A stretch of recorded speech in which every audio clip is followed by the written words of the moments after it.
What's up guys, this is AK and this is the new Meta Quest 3.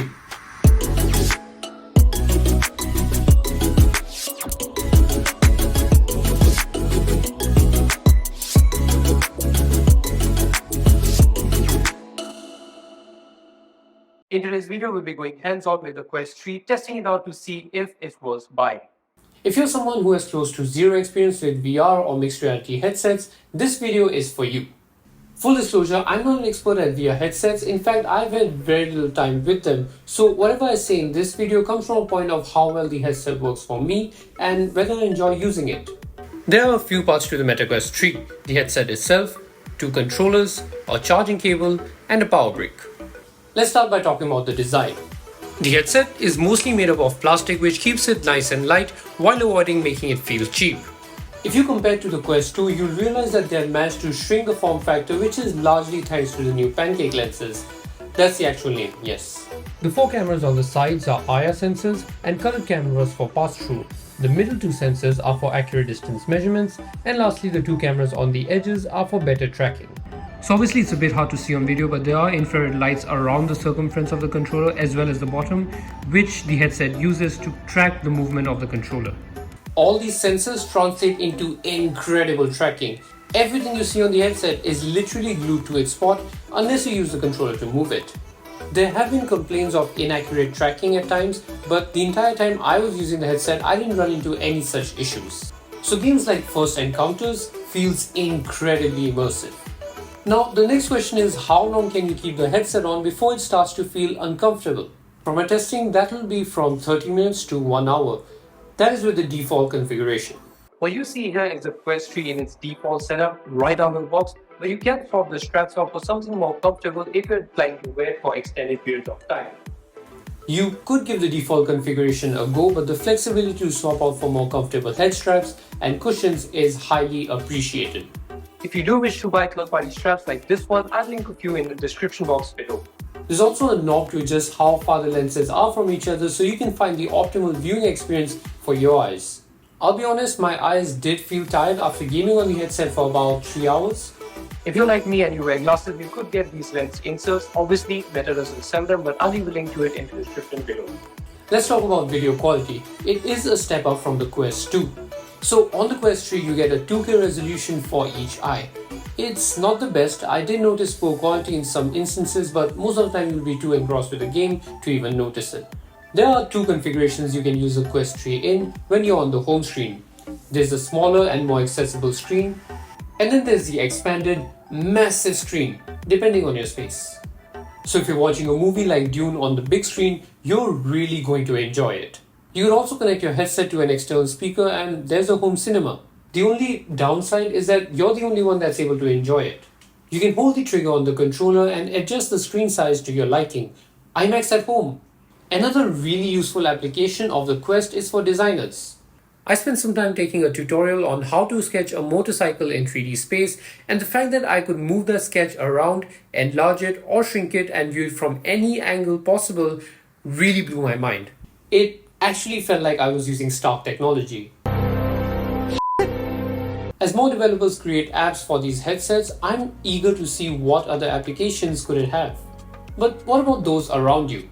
You could live stream from the Quest 3 to your phone through the Meta Quest app so that your friends and family can see your MVP moment in real time. But what about work applications? You could use the Quest 3 as a triple monitor setup, but setting it up with your existing computer is quite a tedious process. Anyway, typing in virtual reality is quite inefficient because the way you type on the Quest 3 is by aiming your controller at the individual keys and pressing the trigger as if you were shooting each key. Hopefully there can be a better way to type in virtual reality in the future.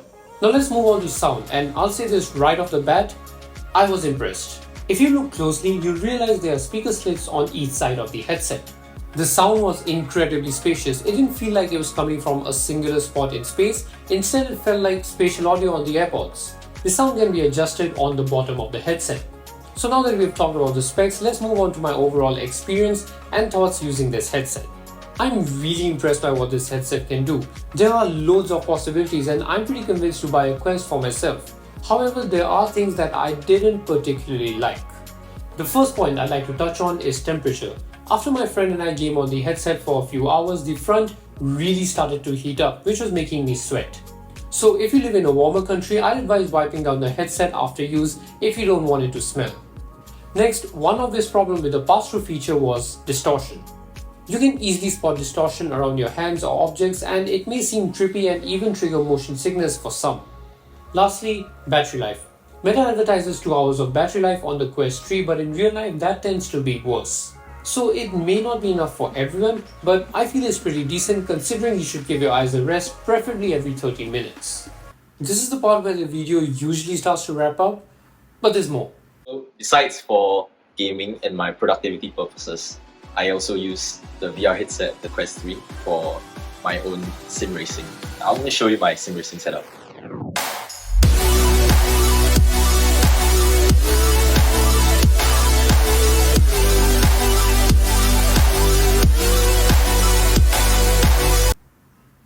I was genuinely blown away because I've never seen a setup this crazy in any home. This is the Thrustmaster T500 RS. Over 6 years of racing with this wheel. Really solid piece of hardware. Really love this wheel. Followed by the Simagic P1000i inverted pedals. This one's load cell. And overall, really good build quality. It's really built like a tank. This one is the Thrustmaster TH8A shifter. Over 7 speed with 1 reverse. And again, this has really good build quality. And then last but not least, the Next Level Racing F1 GT Lite. This one is a foldable racing rig, and once it's folded out, it only takes up about this much space compared to this when it's fully expanded. Of course, you can't connect all of that to the PC directly, so what he did was to connect the rig and the headset to the PC running Steam. Both of us gamed on that for a while and resolution wasn't a problem, and I was really impressed by the way the game handles sun rays hitting the car. Attention to detail just adds to the overall experience of the game. So inside this InWin A1 desktop PC case, I have a Ryzen 3600 with the 2700X Rift Spire cooler with RGB. It's a really beefy stock cooler. I've got 2 intakes, RGB fans flowing in. Those are the InWin fans. Then this is an MSI GTX 1070 Ti Armor. It's a really old graphics card, about 6 years old. Yeah, that's basically it for my really smooth setup. Doesn't really push a lot of FPS, but I'm really satisfied with the setup right now. Huge shout out to my friend Xiaoshen for collaborating with me on this video and letting me test out his headset. This video won't be possible without him. If you're interested in games or game development, do check out his channel because the things he does are pretty interesting. I had a lot of fun making this video and testing out the Quest 3, so let me know your thoughts in the comments below. And because of all of this, I'm even more excited to see what the Apple Vision Pro can do once it comes out. Anyway, that is it for today's video, guys. Hope you guys enjoyed it. If you did, drop a like on this video. I would really appreciate it. Subscribe to the channel if you haven't already, and make sure to check out my other videos. Thank you for watching, and I'll see you guys in the next one.